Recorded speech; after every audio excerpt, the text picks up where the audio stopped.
કેન્દ્ર શાસિત પ્રદેશ દમણમાં નગરપાલિકા દ્વારા ડેવલપમેન્ટ બુક વિમોચન કાર્યક્રમ યોજાયો હતો.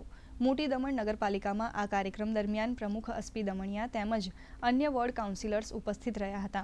આ પ્રસંગે નગરપાલિકાના અધિકારીઓ અને કર્મચારીઓ સાથે બેઠક પણ યોજાઈ હતી, જેમાં વિવિધ વિકાસ યોજનાઓની સમીક્ષા કરવામાં આવી હતી તેમજ અનેક વિકાસ કાર્યો, જાહેર સુવિધાઓ અને શહેરી સુધારણા પ્રોજેક્ટની વિગતવાર માહિતી આપવામાં આવી હતી.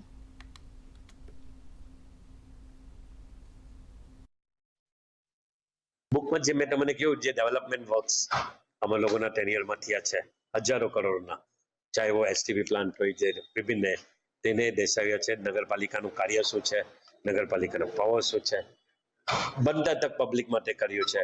કોઈ બી એક નાનો છોકરો બી મને અગર મેસેજ કરે યા ફોન કરે કે ભાઈ આ કામ નથી, તો તાત્કાલિક એનું રિઝલ્ટ લાવવાનો પ્રયત્ન કીધા છે. અને તમે જોશો લાઇટ્સથી લઈને વિકાસથી લઈને બધાને જ કામ કર્યો.